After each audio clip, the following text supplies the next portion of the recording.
அடுத்து ரொம்ப நேரம் நடக்காம வேண்டாம், அடுத்த நிகழ்ச்சிக்கு இப்போ செல்வோம். அடுத்து வந்து ஒரு முக்கியமான சிறப்புரை. உங்களுக்கெல்லாம் நன்கு அறிமுகமானவர், இந்த ஊரிலே பிறந்து இந்த ஊரிலே வளர்ந்தவர், எல்லாருக்கும் தெரியும் அவரை. அவர் வந்து அவருடைய உயிரை வந்து சுவாமிக்கு அர்ப்பணம் பண்ணிட்டாரு அப்படின்னு தான் சொல்லணும். அவர் வந்து அவரோட உயிரை வந்து சுவாமிக்கு எல்லாமே அர்ப்பணமா அவர் செஞ்சுக்கிட்டு இருக்காரு. உலகம் பூரா காலையில தூங்கி எழுந்திரிச்சோடனே முதல்ல அவரோட பேரை தான் கேட்கறாங்க. சாய் அருளமுதம் என்ற ஒரு மெசேஜ் வந்து தினசரி உலகம் பூரா அவங்க இந்தியர்கள் வந்து அவரோட மெசேஜை கேட்டுட்டு இருக்காங்க. அதனால வந்து எல்லாருமே பயனடைகிறாங்க. தூங்கி எழுந்திரிச்சோடனே அப்படின்னா 5 மணிக்கெல்லாம் முதல்ல அவரோட அருளமுதம் தான் கேட்கறாங்க. அவர் தான் நம்மளுடைய பிரதர் சாய் கிருஷ்ணன். அவரை வந்து இந்த நிகழ்வுக்கு சிறப்புரையாற்ற அன்போடு அழைக்கிறோம். அவரை வந்து மகா மகோத்சவத்தை முன்னிட்டு ஞானியர்கள் பார்வையில் சாய் அப்படின்ற தலைப்பை கொண்டு இன்னைக்கு பேச போறாரு.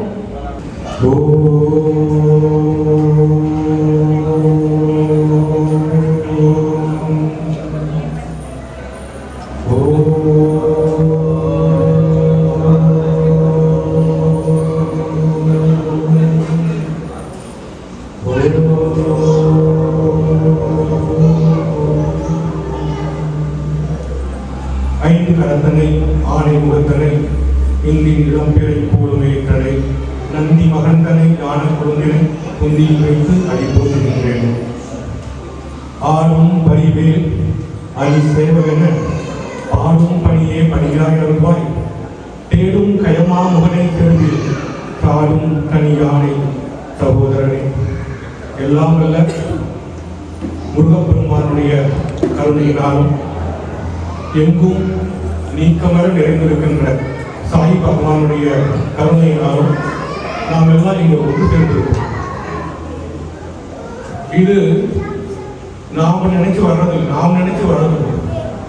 பகவானே உங்களையும் எங்களையும் இந்த இடத்துல அழைத்து உங்களுக்கு சில செய்திகளை சொல்லணுன்றதுக்காக தான் அவர் அழைத்து வந்திருக்கிறார்.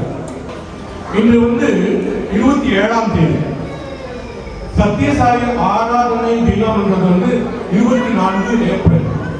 அதை ஒட்டி இன்னைக்கு நம்ம இந்த விழாவை தமிழோட ஏற்பாடு பண்ணியிருக்காங்க. இந்த விழா அதோட அர்த்தம் என்ன, அதுதான் முதல்ல பார்க்கணும். ஆராதனை தினம்னா என்ன? எல்லாரும் சொல்றாங்க சாமி வந்து 2011 சமாதி ஆயிட்டாரு, 2011 சமாதி ஆயிட்டாரு, அவர் சமாதி ஆகி 14 வருஷம் ஆச்சு, அதை கொண்டாடுறாங்க அப்படின்னு சொல்றாங்க. அப்படி அல்ல. கடவுளுக்கு எங்கே இருக்கு சமாதி? கடவுளுக்கு சமாதி இருக்கா? உடம்புக்கு சமாதி இருக்கும். பகவான் என்றும் எப்போதும் எல்லா இடத்திலும் நீக்கமர நிறைந்திருக்கிறார். இங்கே பகவான் இருக்கிறார். நம்முடைய முருகப்பெருமான், நம்முடைய பகவான், இவங்கெல்லாம் நீக்கமர நிறைந்திருந்து நமக்கு அருள் செய்து கொண்டிருக்கிறார். அப்படிப்பட்ட ஆராதனைகள் எதுக்கு கொண்டாடுறோம் சொன்னா, முதல்ல தலைவர் சொன்னாங்க இல்லையா, நான் ரொம்ப நன்றி சொல்றேன் சொல்றாங்க இல்லையா. இன்றைய நாள்ல முருகனாக இருந்தாலும் சரி, பாபாவாக இருந்தாலும் சரி, நாமெல்லாம் நமக்கு நடந்த நன்மைக்காக, கடவுள் நமக்கு கொடுத்த அந்த ஆசீர்வாதத்துக்காக நன்றி சொல்லக்கூடிய தினம் தான் ஆராதனை தினம், நன்றி நவிழக்கூடிய தினம். நான் பேசுறது உங்களுக்கு விளங்குதுன்னு நினைக்கிறேன். நம்ம எல்லாம் கடவுளுக்கு ரொம்ப கடமைப்பட்டிருக்கோம். கடவுள் நமக்கு என்னென்னமோ செய்யறார், அதெல்லாம் நம்ம வந்து நினைச்சு பார்க்கணும்.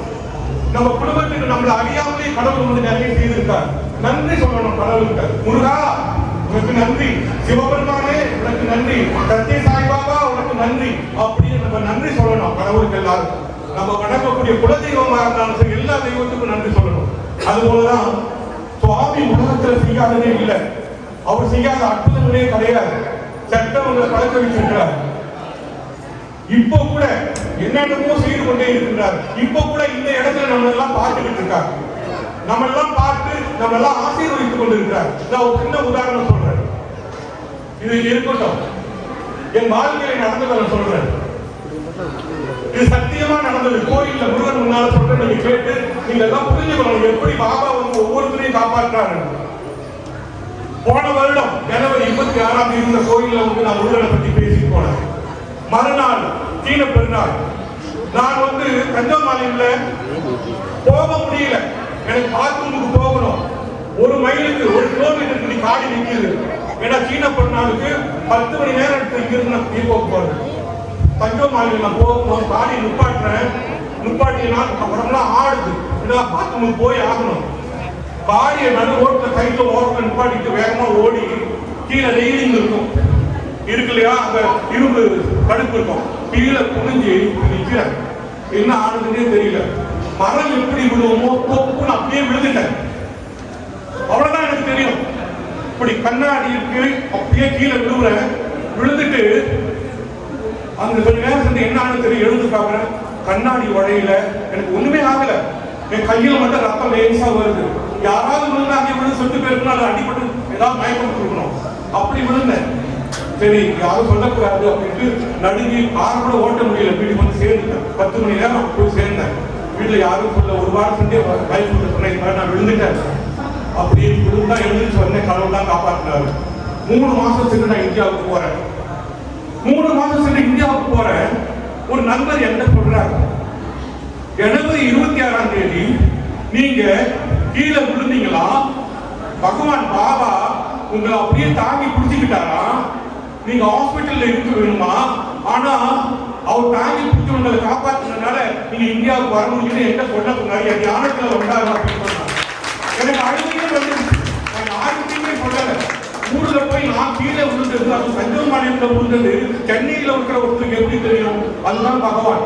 அதே போலதான் என் கண்ணு ஆபரேஷன் 6 மாசம் ஒரு கண்ணு செஞ்சுட்டு இன்னொரு கண்ணு 6 மாசத்துக்கு செய்யலாம்னு நினைச்சேன். ஆனா எனக்கு கண்ணு வலி எடுத்துச்சு. சாமி 6 மாசம் வெயிட் பண்ணுமா அப்படின்னு நினைக்கிற ஒரு கால் வருது, டெலிபோன் வருது. அவர் ஒரு நண்பர் சொல்றாரு, சுவாமி இப்போ இருக்கிற தியானத்துல சொன்னாரு அக்டோபர் 26ஆம் தேதியிலிருந்து செப்டம்பர் முதல் வாரத்துக்குள்ள ஆபரேஷன் பண்ணி சொன்னாரு அப்படின்னு. நாம நினைக்கிறது அவருக்கு எப்படி தெரியும், இந்த ஆபரேஷன் பண்ண சொன்னார். அதே டைம்ல அப்படின்னு சொன்னாரு. இன்னொரு சொன்னாரு, அவரு சாமி சொன்னார், பாபா சொன்னாரு, நீங்க வந்து ஓஎஸ்எஸ் அப்படின்ற ஒரு ஹாஸ்பிட்டல்ல தான் செய்யணும்னு சொன்னாரு அப்படின்னு சொன்னாரு. நான் சொன்னேன், இல்ல இல்ல சாமி கூட அப்படி சொல்லியிருக்க மாட்டாரு, நான் வந்து பாக்சிட்டி ஹாஸ்பிட்டல்ல தான் செஞ்சேன், அங்கதான் செய்வேன் அப்படின்னு சொன்னேன். இல்ல இல்ல நான் அந்த ஹாஸ்பிட்டல்ல போக மாட்டேன், அப்படி ஒரு ஹாஸ்பிட்டல் இருக்குது எனக்கு தெரியாது, சத்தியமா எனக்கு ஓஎஸ்எஸ் ஒன்று இருக்குன்னே தெரியாது.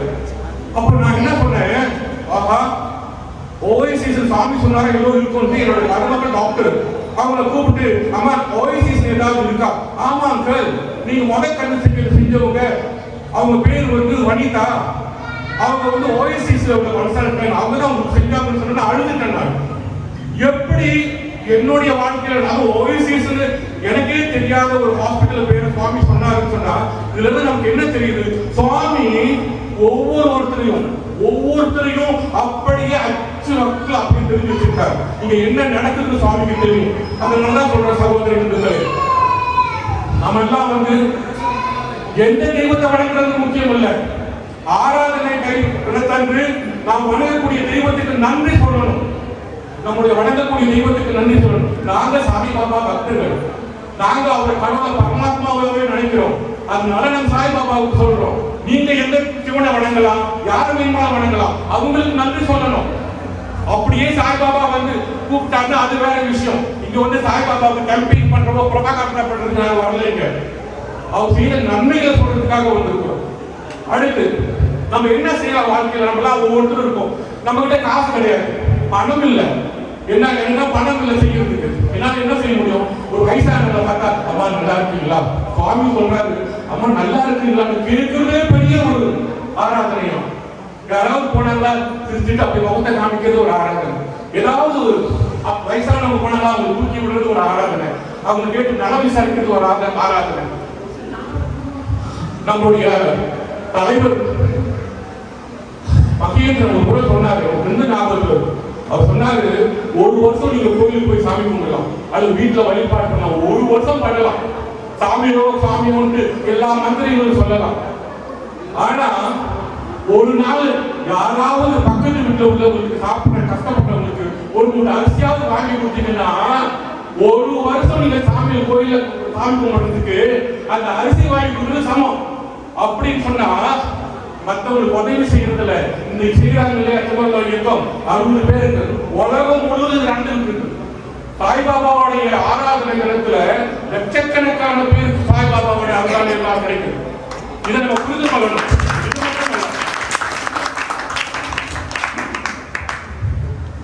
இது பாருங்க, பல ஞானியர்கள் உங்களுக்கு எல்லாம் தெரிஞ்சவங்க பெரிய சாமியாரெல்லாம் இருக்காங்க இல்லையா, அவங்க எல்லாம் பாபாவை பத்தி என்ன சொல்றாங்கன்றத நான் வேகமா சொல்லிடுறேன். என்ன நேரம் கொடுக்கும். எத்தனையோ பேர் பாபாவை பத்தி கண்ட மாதிரி எல்லாம் பேப்பர்ல எழுதியிருக்காங்க.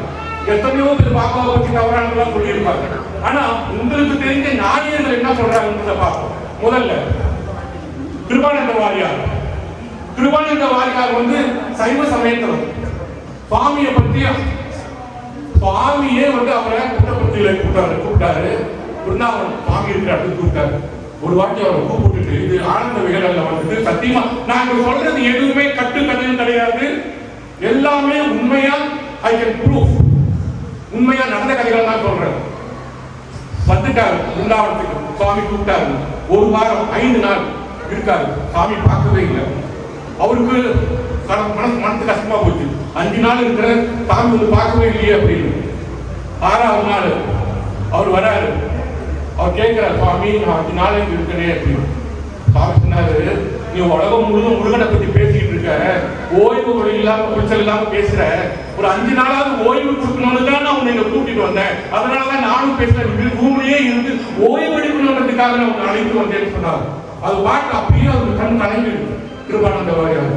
இன்னொரு முறை புட்டபர்த்திக்கு வர்றார். புட்டபர்த்திக்கு வந்தோடனே சுவாமி நேரா அவர்கிட்ட வர்றார். வந்த உடனே கிருபானந்த வாரியார் என்ன செய்யறாருன்னா அப்படியே சாமியை பிடிச்சிக்கிறாரு. அவர் முகத்தை தடவுறாரு, கையை தடவுறாரு. 20 நிமிஷம் அவர் விடவே இல்லை சுவாமியை கிருபானந்த வாரியார். அப்போ சுவாமி சொல்றாரு 20 நிமிஷம் முடிஞ்ச உடனே, வாரி இப்போ முருகன் போகலாமான்னு கேட்கிறார். சுவாமி வந்து சொல்றாரு, முருகன் போகலாமான்னு கேட்கிறார்.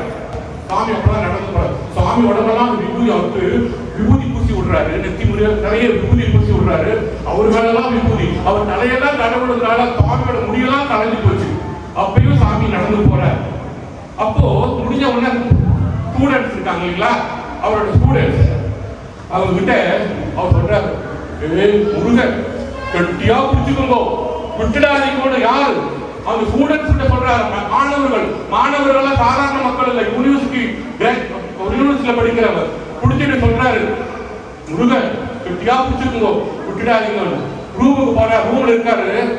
அவருடைய பாபாவுடைய படத்துல இருந்து விபூதி கொட்டுது. திடீர்னு பார்த்தா அந்த படத்துல இருந்து முருகப்பெருமான் அப்படியே தோன்றி அவர் முன்னுக்கு நிற்கிறாரு. அவரு கத்துறாரு. அங்க உள்ளவங்களுக்கு எல்லாம் தெரியுது. இதெல்லாம் வந்து ஏதோ பொய் கதை மாதிரி இருக்கும். ஏதோ சொல்றாரு. முருகனை பார்த்து முருகா எப்படி சொல்லுவார், முருகா அப்படின்னு கத்துறாரு. கத்திட்டு சுவாமி சொன்னாரா, இதெல்லாம் சத்தம் போடாது, நீ செய்ததுக்காக உனக்காக நான் காட்சி கொடுக்குறேன். ஏன் சுவாமி இவ்வளவு காலம் இப்ப வந்து கொடுக்குறீங்க? நான் இப்ப கொடுக்கலன்னு சொன்னா நீ எழுதின புத்தகம் எல்லாம் மக்களுக்கு போய் சேர்ந்து இருக்குமா? இதெல்லாம் போய் சேர்ந்து இருக்காது இல்லையா? இப்போ நான் காட்சி கொடுத்துட்டேன், சீக்கிரமா உன்னை வானத்திலேயே எடுத்துக்கிறேன்னு சொன்னார். வானத்திலேயே எடுத்துக்கிறேன்னு சொன்னா அவருக்கு புரியல. என்ன ஆச்சு கிருபானந்த வாரியாருக்கு? ஏரோப்ளேன்ல அவர் பறந்து வரும்போது வானத்தில் ஏரோப்ளேன்லயே இறந்துட்டார். அப்பதான் எல்லாருக்கும் தெரியும் இது எப்படி உண்மைக்குன்னா. அவர் வீட்டுக்கே போய் சகோதரி என்றவங்க அவரை சந்திச்சு அவங்க கூட இருந்தவங்க எல்லாம் கேட்டு ப்ரூஃபா எழுந்துதான் ஞானியர் கண்டம் சத்யசாய் என்ற ஒரு புத்தகம். அந்த புத்தகத்துல அடுத்து கலாம் சொன்ன வார்த்தை நீங்க பாத்தீங்கன்னா, அவர் என்ன சொல்றாரு? அப்துல் கலாம் பெரிய பக்தர், சுவாமியோட பெரிய பக்தர். எனக்கு இங்கேதான் பேர் அமைதி கிடைக்கிறது, இங்க எனக்கு ரொம்ப அமைதி கிடைக்குது. 2வது சுவாமி சொல்றாரு, கொஞ்ச காலம் பொறுங்க. ஏன் கொஞ்ச காலம் பொறுங்கன்னா, அவர் விஞ்ஞானி வந்து அமெரிக்காவுக்கு நாசாவுக்காக நான் போய் வேலை செய்ய போறேன், எனக்கு வந்து ரிட்டையர் ஆயிட்டேன், நான் இங்க இருக்கல, நான் அமெரிக்காவுக்கு போறேன்னு சுவாமி சொல்றாரு. கொஞ்ச காலம் பொறுங்க, நான் உங்களுக்கு வேற பதவி வரப்போகுது, பெரிய பதவி வரப்போகுது, பொறுங்க. அப்போ அவர் என்ன பதவின்னு அவருக்கு தெரியாது. அவர் போன உடனே பக்கத்துல இருக்கிற ஸ்டூடெண்ட் சுவாமி கூட இருப்பாரு இல்லையா, அவங்க கிட்ட சொல்றாரு, he is going to be the next president. ஜனாதிபதியாக போறார் இந்தியாவுக்கு அப்படின்னு. அப்போ அந்த கூடலுக்கு ஆச்சரியமா போச்சு, இப்ப ஜனாதிபதியா? அவர் சொன்ன மாதிரி, சுவாமி சொன்ன மாதிரி அவர் ஜனாதிபதியானார், அதிபர் ஆனார். அதிபர் ஆண்டு 2 மாச சம்பளம் அவருக்கு கொடுத்தாங்க. அப்ப அவர் சொன்னார், இதை நான் வாசிக்கிறேன். சுவாமி, எனக்கு அம்மா இல்லை, எனக்கு அப்பா இல்லை, நீங்க தான் என்னுடைய அம்மா, நீங்க தான் என்னுடைய அப்பா. நான் அம்மா இருந்தா 2 மாச சம்பளத்தை அது மேல தான் கொடுத்துருப்பேன். இப்ப நீங்க தான் எனக்கு அம்மா. நான் அதிபர் ஆகி 2 மாத சம்பளத்தை நான் உங்களுக்கு கொடுக்குற சுவாமி அப்படின்ட்டு அவர் போய் சுவாமிக்கு அந்த அனுப்பி விடுறாரு அந்த காசை. அப்ப சுவாமி சொல்றாரு, படிச்சு அவரே படிக்கிறார் அந்த லெட்டரை படிச்சு சொல்றாரு, கலாம் ஒரு பெரிய மனிதர் சுவாமியோட வாயிலே வருது. அப்படிப்பட்ட மனிதர் கலாம். அவரு பாபாவை தெய்வமாகவே கடவுளாகவே கண்டவர். அடுத்து ரமண மகரிஷி. ரமண மகரிஷி இறக்கும் போது புத்தகத்தில் சுவாமி சொல்றாரு, ரமணர் என்னோட கலந்துட்டாரு, ரமணர் என்னோட கலந்துட்டாரு. எப்படி சொல்றாரு? அவருடைய பெருவிரல், சுவாமியோட பெருவிரல்ல இருந்து விபூதி அப்படியே கொட்டுது. அப்ப யாருக்குமே தெரியாது ரமணர் இறந்து போனதுக்கு தெரியாது, யாருக்குமே தெரியாது, மறுநாள் பேப்பர்ல தான் தெரியும். அப்ப விபூதி கொட்டுது. சொல்றாரு, ரமணர் பாருங்க, வானத்துல பாருங்க, நட்சத்திரம் மாதிரி போகுது, அவருடைய ஆன்மா போகுது அப்படின்னு சுவாமி காமிக்கிறார். அது அவருடைய காலில் பெருவிரல்ல புகுந்து கொண்டது அப்படின்னு சொல்றாங்க. ரமண மகரிஷிய அவருடைய சீடர்கள் சுவாமியை பார்க்க வராங்க. அப்போ ரமண மகரிஷி எப்படி அவங்களை கூப்பிடுவாரோ அப்படியே சாமி அவர் சீடர்களை கூப்பிடுறார் பேர் சொல்லி. அப்போ அவர் நினைச்சிட்டாங்க, இப்படிதானே ரமணர் கூப்பிடுவார். அப்போ ரமணராகவே காட்சி கொடுக்கிறார் சாமி. அடுத்து ரா கணபதி. இது உங்களுக்கு தெரியுமோ தெரியாது, பெரியவர், காஞ்சி பெரியவர். அவரை பற்றி புக்கு எழுதின ஒரு பேரு ரா கணபதி என்பவர். அவரு தான் தெய்வத்தின் குரல் என்ற புத்தகத்தை எழுதினார். அவர் எழுதின புத்தகத்தை எனக்கு தெரியாதவங்க யாரும் இந்துக்களாக இருக்க முடியாது. ஏன்னா தெய்வத்தின் குரல் என்ற புத்தகம் காஞ்சி பெரியவர் பேசின அனைத்தும் அது இருக்கு. அதை எழுதினவர் ரா கணபதி. அவங்க அப்பா அம்மனையும் பெரியவரையும் தவிர வேற யார் காலையும் விட மாட்டார். அப்போ அந்த பெரியவரே சொல்றாரு, காமாட்சி புட்டபர்த்தியில இருக்கு, நீ போய் அந்த காமாட்சியை பார்த்துட்டு வா, அவர் என்ன சொல்றாரோ அது மாதிரி செய்யு. என்ன விட அவர் பெரிய கவர்னர், அவர் கவர்னர் சொல்றார். இதெல்லாம் பொய்யான வார்த்தைகள் கிடையாது, இதெல்லாம் குறிக்கப்பட்டிருக்கு, கணபதியோடைய புத்தகங்கள்ல குறிக்கப்பட்டிருக்கு. அப்போ ரா கணபதி அப்படிப்பட்ட ஒரு மகான். ரா கணபதி தெய்வத்தின் குரலை எழுதினாரு. 1008 பக்கத்துக்கு சுவாமி என்ற புத்தகத்தை ரா கணபதி சுவாமியை பற்றி எழுதியிருக்காரு. 1008 பக்கம், அற்புதமான புத்தகம். அப்ப சாமி கிட்ட காமிக்கும் போது சாமி சொல்றாரு, என்னை பத்தி நிறைய நல்லது எழுதியிருக்க, என்னை பத்தி சில கிரிட்டிக்கலாவும் எழுதியிருக்கிற அப்படின்னு சொன்ன. ஆமா சுவாமி, பரவாயில்ல, உன் மனசுல என்ன தோணுச்சோ அதை நீ எழுதியிருக்கிற அப்படின்னு சாமி சொன்னார். அப்படிப்பட்ட காஞ்சி பெரியவாரே சொல்லியிருக்காங்க, அந்த அம்மன் தான் பகவான் ஸ்ரீ சத்ய சாய்பாபா. அந்த அம்மன் தான் பகவான் ஸ்ரீ சத்ய சாய்பாபா. இதை ஏன் சொல்றேன்னு சொன்னா, இது சாதாரண ஒரு வாக்கியம் கிடையாது. இப்பெல்லாம் நாம யாராரோ என்னமோ சொல்றாங்க, பொய் சொல்லிட்டு போறாங்க, இப்படி எல்லாம் பறக்குறோம். அப்படிலாம் இல்ல, சத்தியம். கோயில்ல சொல்லக்கூடியது எதுவுமே சத்தியம் தான். சத்தியத்துக்கு அப்பால் வேறு எதுவுமே நம்ம சொல்ல மாட்டோம். ஏனென்றால் முருகப்பெருமானும் பார்க்கிறார், எல்லா தெய்வங்களையும் நம்ம பார்த்து கொண்டிருக்கின்றார்கள். எது உண்மையோ அதை தான் பேசணும். அமிர்தானந்தமயி சின்ன வயசுல, அமிர்தானந்தமயி உங்களுக்கு தெரியும், சின்ன வயசுல பாபாவோட படம், பாபாவை அவங்க வணங்கினாங்க. பாபாவை வணங்கி அவங்க சொல்றாங்க, அடுத்து பாருங்க, பகவான் பாபா அவதார புருஷன். அவர் சொல்றாங்க, அப்படியே அந்த வார்த்தையை நான் போட்டுருக்கேன். அவர் சொன்னது, பகவான் பாபா அவதார புருஷன், சூரியனுக்கு விளக்கியதற்கு. சூரியனுக்கு விளக்கு வச்சு நம்ம பார்க்க வேண்டியதில்லை, அது தானாகவே ஒளிவிடும். சூரியனுக்கு விளக்கியதற்கு, சூரியனுக்கே ஒளியை தருபவருக்கு விளக்கம் தேவையா? விளக்கம்னா பிரகாசம் தேவையா? சூரியனுக்கே ஒளி கொடுக்கிறது யாரு? பகவான் ஸ்ரீ சத்ய சாய்பாபா, பரம்பொருள், எங்கும் நிறைந்த பேராற்றல், பேர் இறைவன் பகவான் ஸ்ரீ சத்ய சாய்பாபா என்பதை நம்ம சத்ய சாய் பக்தர்கள் முதல்ல மனசுல பதிய வைக்கணும். அமிர்தானந்தமயி அவங்கதான். அவங்க ஒரு முறை அவங்களை பத்தி தெரிஞ்சுக்கணும்னா அது தெரியணும். ஒரு முறை அவங்க கிருஷ்ணா அப்படியே கிருஷ்ண இதுல இருக்கிறாங்க. ஆனந்தத்தில் இருக்காங்க. அப்போ ஒருத்தர் வராரு, அவருக்கு குஷ்டம்னா லெப்ரசி தெரியுங்களா? குஷ்ட நோய், சீல் வடியுது, பாஸ் உடம்பெல்லாம் சீல் வடியுது, சரியான நாற்றம். அவங்க என்ன செய்தாங்க? இப்ப நினைச்சா கூட கண்ணில் அப்படியே இருக்கேன், நினைச்சு கூட பார்க்க முடியல. அவங்க நாக்க வச்சு அவங்க உடம்புல அப்படியே நக்கி அந்த சீலெல்லாம் எடுத்து அவரை குணமாக்குனாங்க. அப்படிப்பட்ட மாபெரும் சக்தி அமிர்தானந்தமயி. அவங்க தான் பாபாவை சொல்றாங்க, அவர் பேர் இறைவன், அவர் கடவுள். அடுத்து இவரு அந்த காலத்து சூப்பர் ஸ்டார், இப்ப ரஜினிகாந்த் சூப்பர் ஸ்டார் இல்லையா? அந்த காலத்து சூப்பர் ஸ்டார் யார்? இவரு தியாகராஜ பாகவதர். எல்லாம் அவர் சாப்பிட்டதெல்லாம் எதுல திரும்ப சாப்பிடுவாங்க?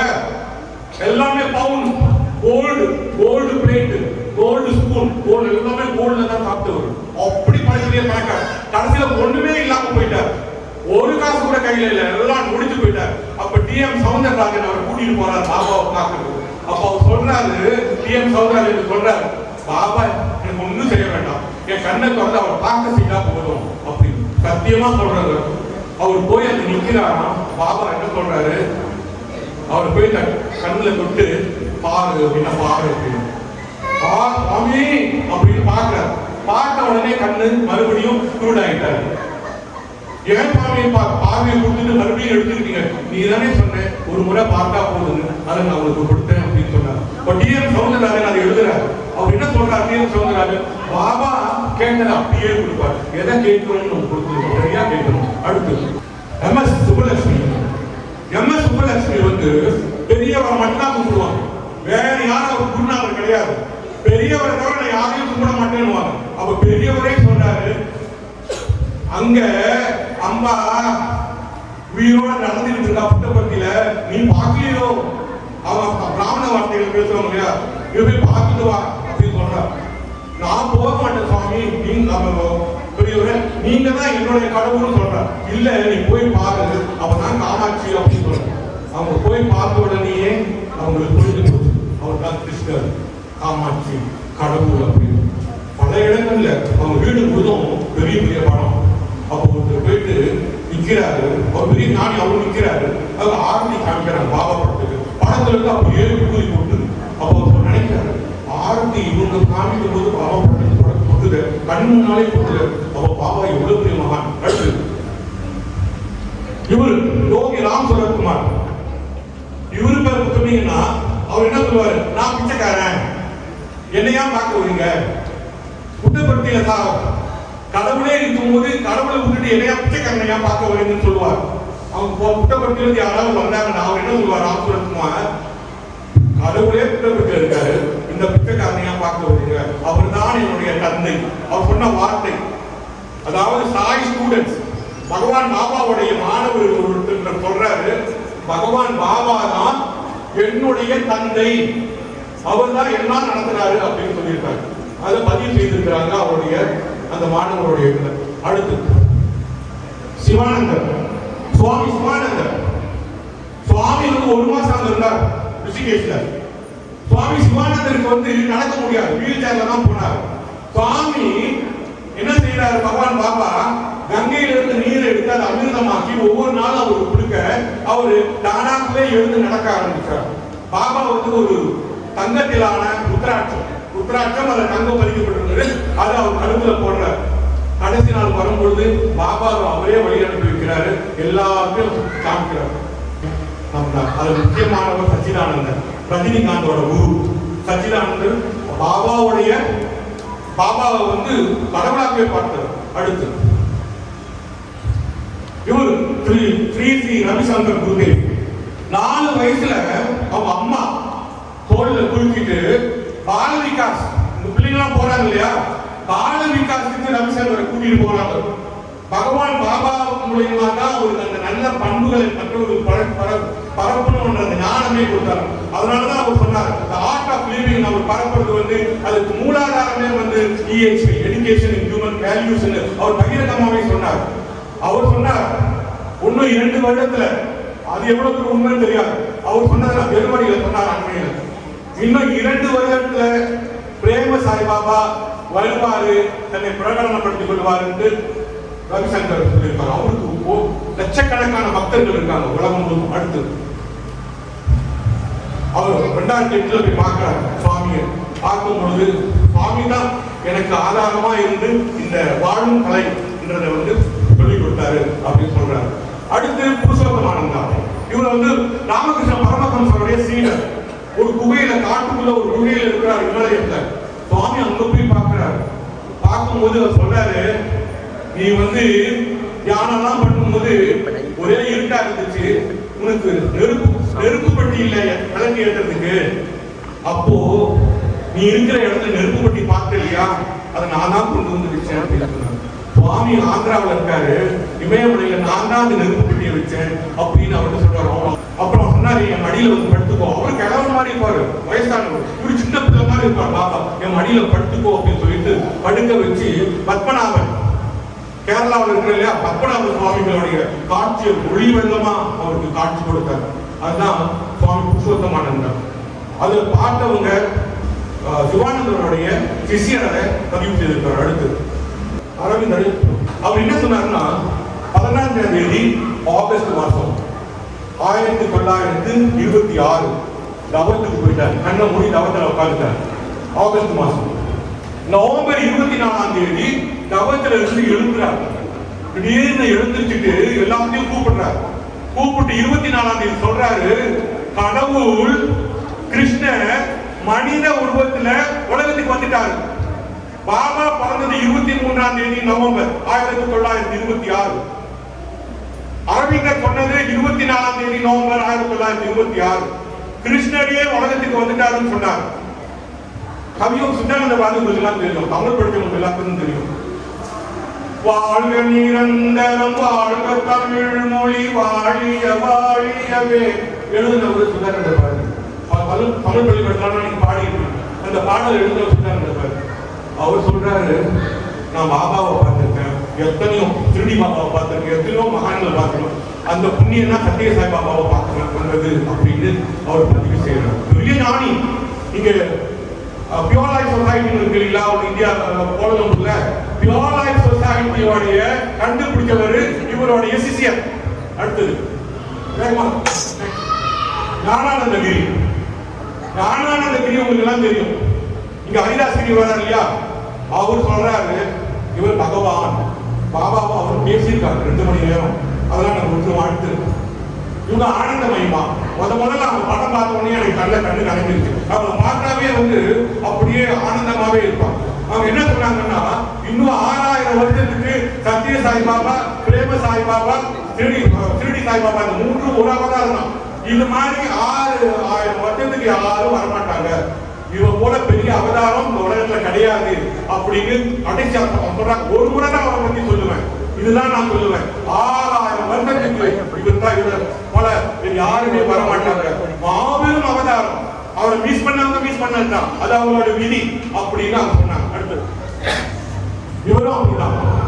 யோகானந்தர் ஒரு சிஷியர் கேட்கிறாங்க, அழுகுறாங்க, ஐயோ நீங்க இறந்துட்டீங்களா, நான் எங்க போவேன். அப்ப அவர் சொல்றாரு, அந்த சிஷியர் சொல்றாங்க, நான் இறந்துட்டு நான் எங்கேயும் போக மாட்டேன், நான் இருப்பேன். ஆனா நீ புட்டபர்த்தியில சத்திய சாய்பாபான்னு பிறந்திருப்பாரு, நீ அவரோட சிஷியரா போய் சேர்ந்து அவரு உன்னை வழி நடத்துவாருன்னு சொன்னா. அதே போலதான் அந்த பேய் சாய்பாபா கிட்ட சேர்ந்து இங்க அங்கதான் புட்டபர்த்தியில தான் இருக்கிறாங்க. அடுத்து இவங்கெல்லாம் ஒரு முறை பாபாஜி சுவாமி மாணவர்கள் பார்த்திருக்காங்க. அப்படியே தானா தோன்றி அப்படியே இன்டர்வியூ ரூமுக்கு போயிட்டு பாபா கூட இன்டர்வியூ எடுத்து வந்திருக்காங்க. அடுத்து இதெல்லாம் சொல்லிட்டேன். அன்னை இவங்களும் அப்படிதான். இவங்க ஆசிரமம். இப்போ அன்னை ஒரு முறை ஒரு பக்தர், பாபா பக்தர், அவங்க பார்க்க போயிருக்காரு. இப்படி புரிஞ்சிருக்காரு, ஒரு முத்து மாலை இருக்கு. ஓ, இது சாய்பாபா தானே உனக்கு கொடுத்தாரு, இது இங்க இருந்து வரல, அது வேறு ஒரு உலகத்துல இருந்து தெய்வத்திட்ட வந்து சொல்லியிருக்காரு. பல விஞ்ஞானிகள், காலிசோசிஸ், அப்புறம்